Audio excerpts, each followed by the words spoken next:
She was just the soft-spoken captain making seatbelt announcements, until an engine exploded at 37,000 feet.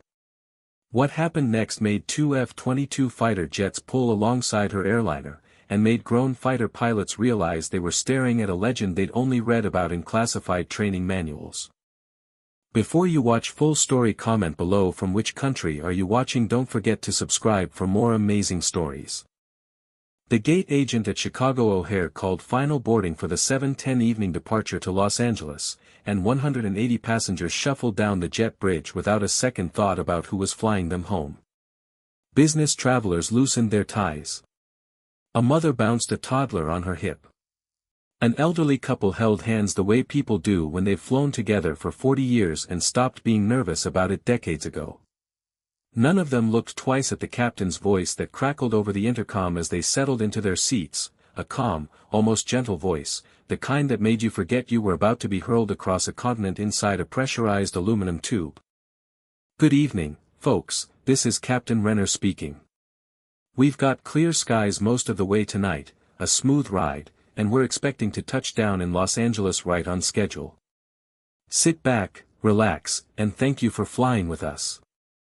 Nobody in the cabin knew that the woman speaking those words had once been called "widow" over military radios from an aircraft carrier deck in conditions that would have made most pilots vomit into their oxygen masks.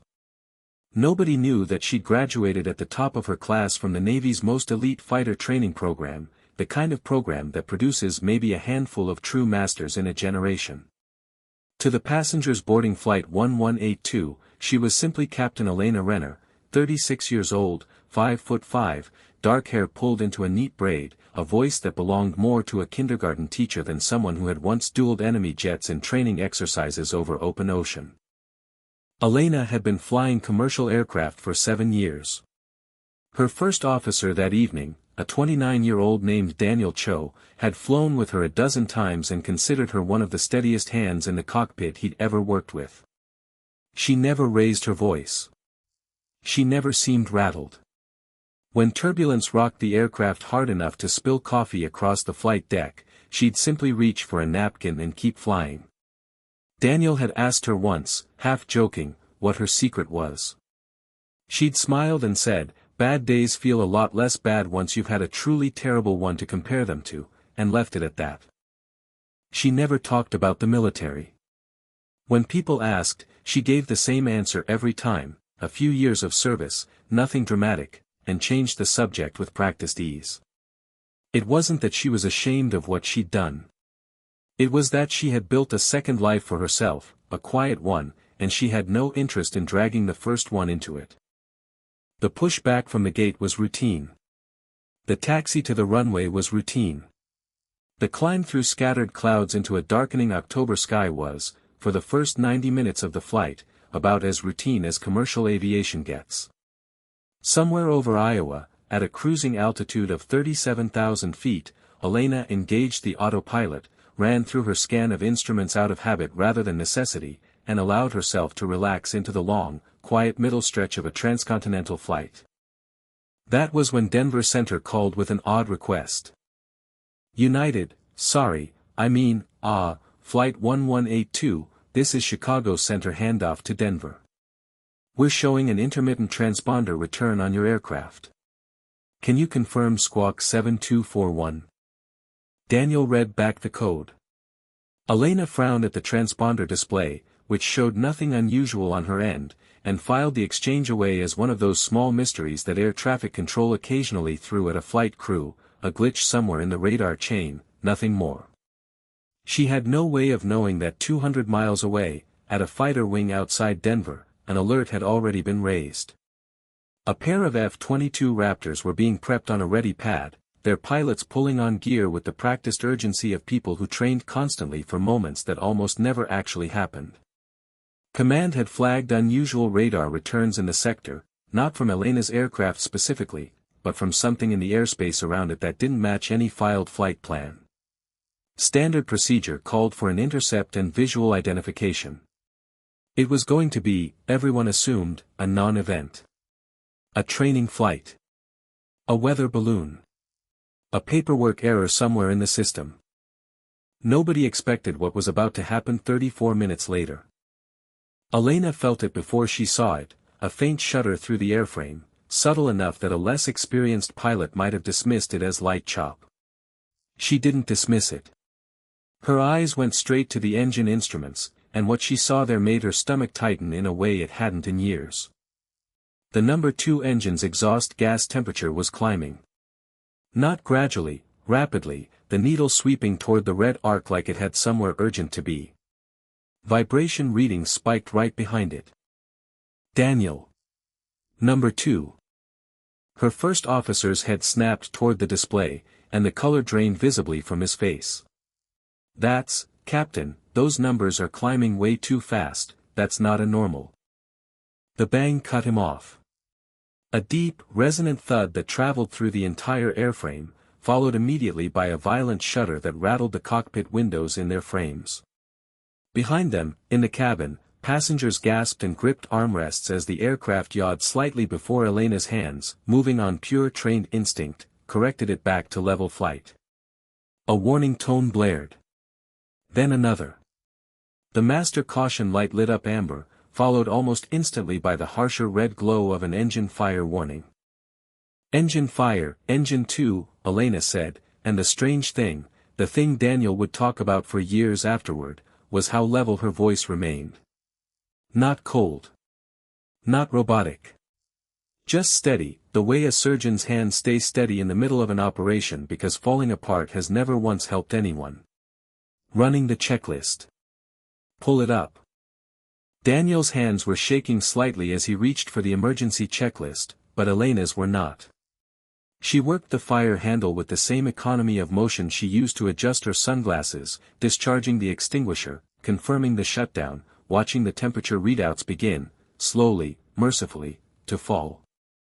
Denver Center, this is Flight 1182, declaring an emergency, she said into her headset, her tone unchanged even as she began running the mental math every pilot dreads: 1 engine gone, 180 souls on board, 37,000 feet of altitude to manage, and a very large, very heavy aircraft that had just become significantly harder to fly. We've experienced an engine fire on number 2, engine is shut down, fire's out. Request vectors to the nearest suitable airport and emergency equipment standing by. Copy your emergency, 1182, the controller replied, an edge of urgency now audible even through the practiced calm of the profession. Denver International is your best option, 70 miles out. I'm going to need you to turn right heading 270 and begin your descent when able. Emergency crews are being notified now. Behind Elena, in the cabin, the flight attendants moved through their own version of controlled chaos, checking seatbelts, reassuring passengers with the kind of practiced calm airlines train into their crews precisely for moments like this one, even as a few of them exchanged glances that said, silently, this is bad. A woman in seat 14C was crying quietly into her husband's shoulder. A businessman in row 22 was gripping his armrest so tightly his knuckles had gone white. And through it all, Captain Renner's voice came over the intercom, unhurried, almost gentle. Folks, this is your captain. We've had a mechanical issue with one of our engines and we're diverting to Denver as a precaution. This aircraft is fully capable of flying safely on one engine, that's exactly what it's designed to do, and our flight attendants and I are going to take good care of you. Please make sure your seatbelt is fastened. It wasn't quite the whole truth. It wasn't a lie, either. What Elena did not say, could not say, would not have known how to say in a way that wouldn't have caused panic, was that she had already decided not to fly a standard single-engine approach. Standard procedures existed for good reasons, built on decades of accumulated data and simulator testing, and in 99 emergencies out of 100, standard procedures were exactly what you wanted a captain to follow. But Elena's instruments were telling her a story that worried her. The vibration hadn't fully settled. There were secondary indications, subtle ones, the kind of thing that wouldn't show up clearly to someone without her specific background, suggesting that the failure had done more damage than a simple contained engine fire. She suspected, correctly as it would turn out, that debris from the failing engine had nicked something in the hydraulic lines running along that wing, degrading her control authority in ways the checklist wasn't built to anticipate. It meant she was going to need every ounce of the touch she developed flying damaged fighter jets back onto a moving carrier deck in weather that grounded lesser pilots, a touch she had never expected to need again in this life. "Daniel, I need you running the checklist and talking to Denver," she said. "I'm going to hand fly this one."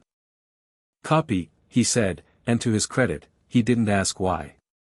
He'd flown with her long enough to trust the decision even without understanding it yet. What followed, over the next 18 minutes, would later be studied in flight safety seminars, dissected frame by frame in cockpit voice recordings, and described by the two F-22 pilots who happened to be in the right piece of sky at the right time as the single most impressive piece of flying either of us had ever witnessed, and we've both flown in combat. Elena began managing the aircraft's energy the way she'd been trained to manage a damaged fighter, not fighting the machine, but working with what it had left to give her. She used banked turns to bleed altitude at a controlled rate rather than the standard shallow descent profile, watching her airspeed and glide angle with the kind of intense, silent focus that made Daniel go quiet beside her, sensing that whatever was happening in the left seat was well beyond his experience and best left uninterrupted. The two F-22s that had been scrambled earlier for the transponder anomaly arrived on scene precisely as Elena began her turn toward Denver's outer approach corridor. Their pilots, call signs Renegade and Cutlass, had been vectored to the area to investigate the original radar oddity, and instead found themselves flying loose formation alongside a crippled Boeing 777 executing maneuvers that made absolutely no sense for a commercial aircraft. Denver Center, Renegade 1, the lead pilot radioed, watching through his canopy as the massive airliner banked into a turn steeper than anything a training manual would recommend. "I have eyes on the emergency aircraft. Be advised, whoever's flying that thing is doing something I've never seen a commercial pilot attempt." He wasn't exaggerating. What he was watching, without knowing it, was a set of energy management techniques taught almost exclusively inside the walls of advanced fighter training programs, techniques designed for exactly one purpose, keeping a badly damaged aircraft flying long enough to bring it home. Renegade had trained alongside instructors who used those same maneuvers in simulators. He had never, not once, seen them applied to an aircraft the size of a 777. "Cutlass, you seeing this?" he radioed his wingman. "Copy. I don't know who's up there, but they know exactly what they're doing. That's not luck." Inside the cockpit, unaware of the two fighters mirroring her turns like anxious escorts, Elena was locked entirely into the rhythm of the aircraft, feeling for the subtle differences in control response caused by the hydraulic damage, compensating with rudder inputs that had nothing to do with any checklist and everything to do with a decade of muscle memory-built flying aircraft that fought her every inch of the way home. The cabin, meanwhile, had gone eerily quiet. Passengers who moments earlier had been gripping armrests in white-knuckled fear found themselves, almost against their will, settling into an uneasy calm, not because the danger had passed, but because something about the smoothness of the aircraft's motion, despite the emergency, suggested a hand at the controls that knew precisely what it was doing.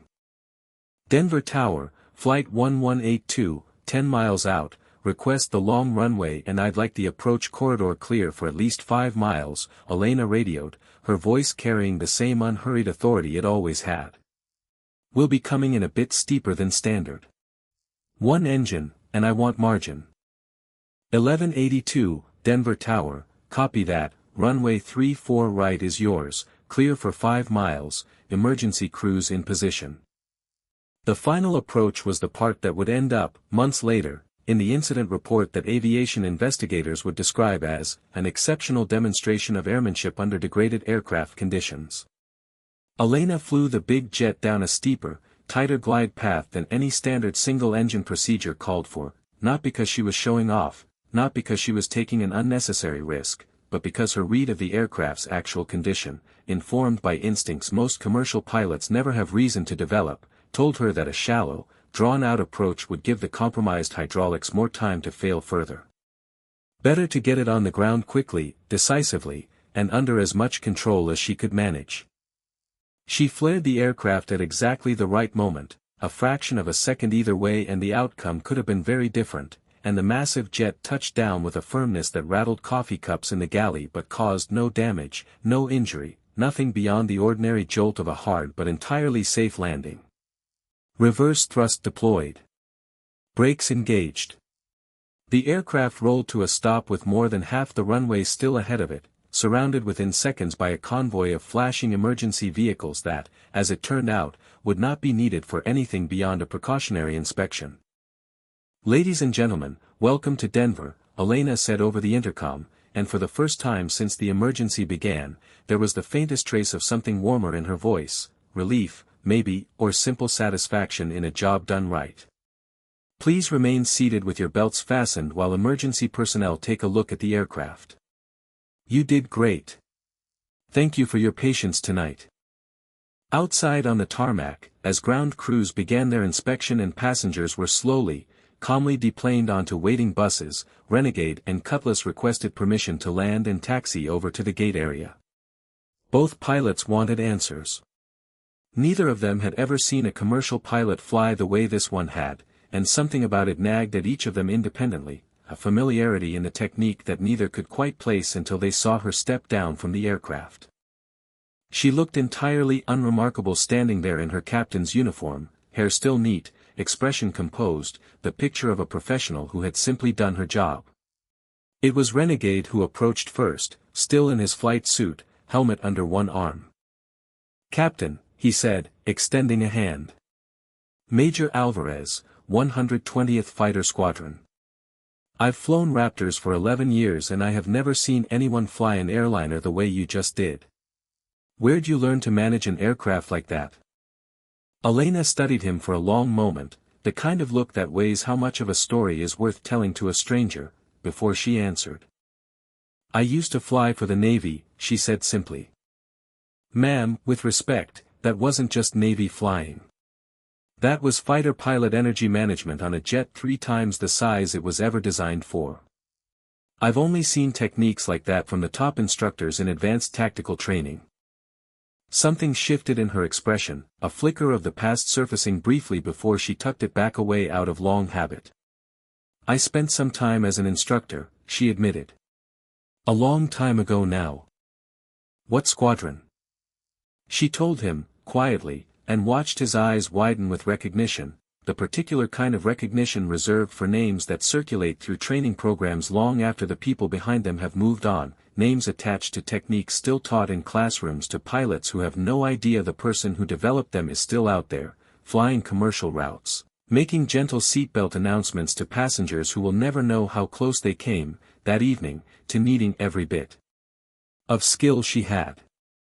"You're a legend where I trained," Alvarez said. "Half the advanced tactics manual has your fingerprints on it, even if most of us never knew your name."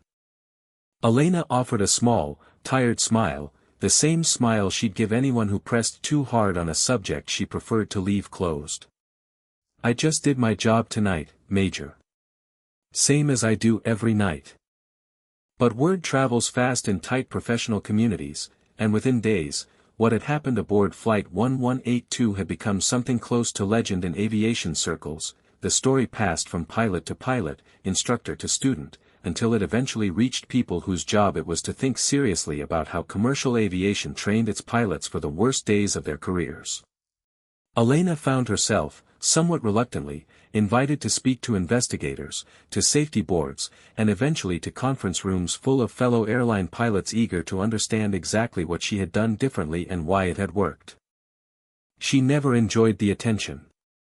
What she did enjoy, in the months that followed, was the slow, steady work of turning one very bad night into something useful, helping develop training modules that took a handful of the energy management techniques she'd once taught to elite military aviators and adapted them, carefully and rigorously, for commercial pilots facing engine failures and degraded hydraulics of their own. It wasn't glamorous work. It involved long days in simulators, longer days writing documentation, and countless conversations with skeptical training directors who needed convincing that fighter pilot instincts had anything useful to offer commercial aviation at all. But 3 years later, when a regional airline captain in the Midwest used one of those very techniques to bring a badly damaged aircraft down safely during a winter storm, and every one of the 112 people aboard walked away, Elena received a letter that she kept, quietly, in a drawer in her apartment for the rest of her career, a letter that thanked her, simply and directly, for skills she had once thought would never matter again outside a cockpit over open ocean. She still flies commercial routes today. She still makes the same gentle announcements over the intercom, still reassures nervous passengers with a voice better suited to a kindergarten teacher than a decorated combat aviator, and still, when people ask about her past, offers the same understated answer she always has. But somewhere in a training manual now used across a dozen airlines, her techniques live on, unnamed in most versions, unattributed in others, but unmistakably hers to anyone who knows where to look.